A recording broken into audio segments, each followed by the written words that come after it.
Okay, so quick update on the build so far. The motor is now fully installed and I've got all my drivetrain installed, going right through to the diffs. Diffs are fully installed.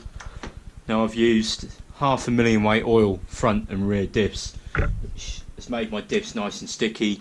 They will free up in use. It's a combination that I've used before that I think is going to work, especially with a powerful motor like this. So I've got my Max 5 Hobby Wing ESC installed on a fast laner's mounting plate. Nice plate, nicely designed. The motor sits nicely in place. You use 2 machine screws at the front and they go through what would usually be these bolts here that hold down part of your catches for your battery trays. Then on the front you've got 2 self-tapping screws, and they do come with an M4 standoff. I've just used an M3. It's slightly narrower, slightly thinner, and it allows the self-tapping screw to bite into that, which holds it nicely in place and then allows it to bite into this part of the chassis brace. I did just drill a very small 1.5mm pilot hole in each side for that, and you can't see it from here, but underneath the ESC mounting plate there's 2 positions for 2 screws to bolt through into the bottom of the Hobby Wing ESC, so that's bolted in place rather than having to be stuck down, which works quite nicely. Now, because this is 8 gauge cable, 8 American wire gauge, which is quite hefty, I used to run XT90 connectors, which I still run on my other trucks. However, on this it made more sense to use my 6.5mm Castle connectors. I already had them, just because of the fact that with the Dean's connectors, I'll grab one for comparison. The Dean's connectors I use are anti-spark. Now you don't need anti-spark with Hobby Wing ESCs because it's built in, but I use these on lots of other ESCs, and the anti-spark is a nice feature. It just stops you from getting that crack. Now I use them with shielded tops, as you can see, so as a result I've only got a very small hole. Now this is 10 gauge cable, and you can see the difference in size between the 8 gauge and the 10 gauge is quite considerable. You can't fit 10 gauge through there, and you can't properly solder it into the connections that are under here without trimming some off the cable. So I highly recommend 6.5mm bullets and Castle connectors. Castle connectors are the best connectors I've had. The only reason that I went back to using some XT90s was because I had surgery on my shoulder earlier this year and I just wasn't physically capable of unplugging these. So I've got my motor wired up. Now in this setup that I'm running, so it's a TP 58 series motor, there's not enough length from the actual motor cables themselves because of how far back the motor is to get them directly into the ESC. Now if I had a slightly shorter motor I would be able to do that.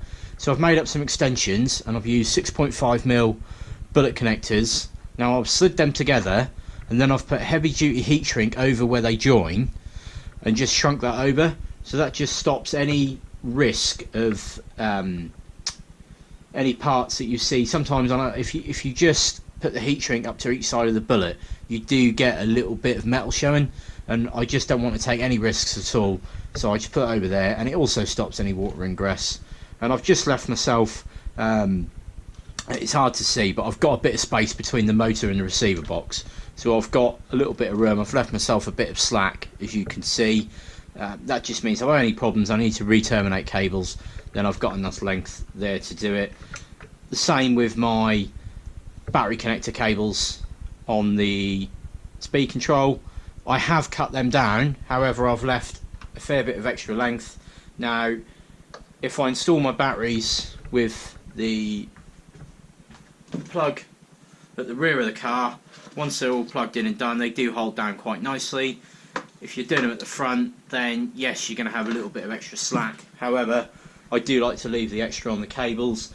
Then if I ever come to need to replace these connectors for any reason, it gives me enough. Instead of having to worry about desoldering, I can just snip them, cut the insulation back and resolder them. Okay, so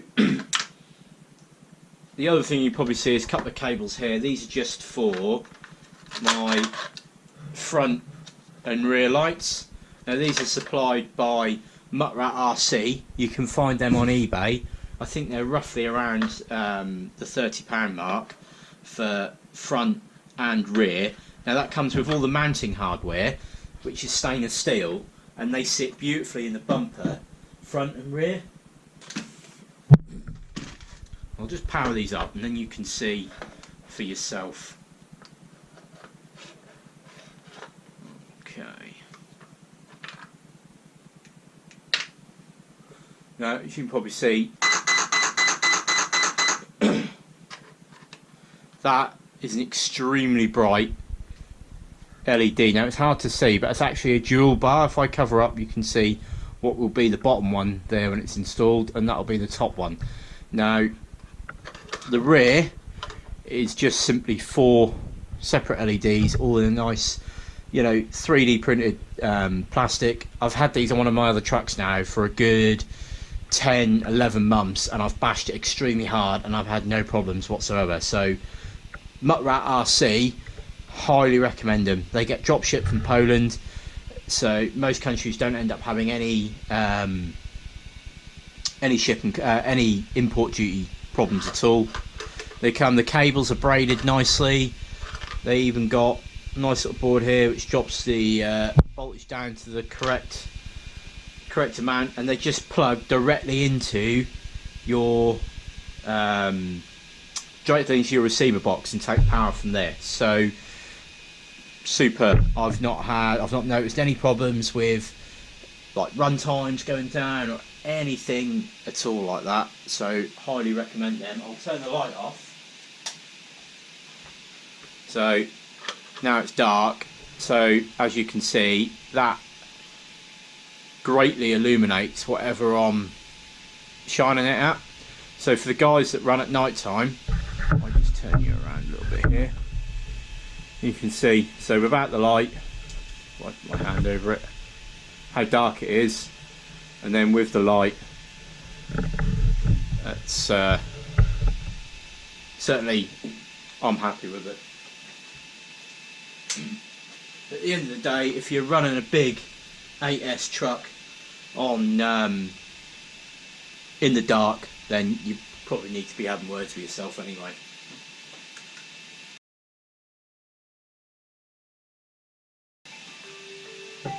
So I've now got my receiver installed as well. Just get these out of the way.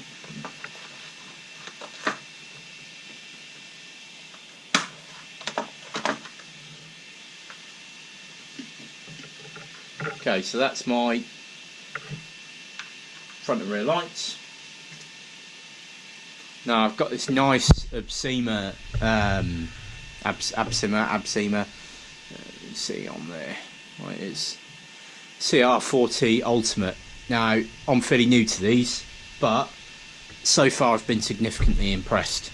Comes with a nice little stylus in the side. You've got a full touchscreen colour display. So flick over. So okay, thank you for watching part 4. Part 5 of the Ultimate X-maxx build will be installing the A-arms and C-hubs. So make sure you subscribe, hit the bell button, and you'll get a notification when I upload the rest of my build progress.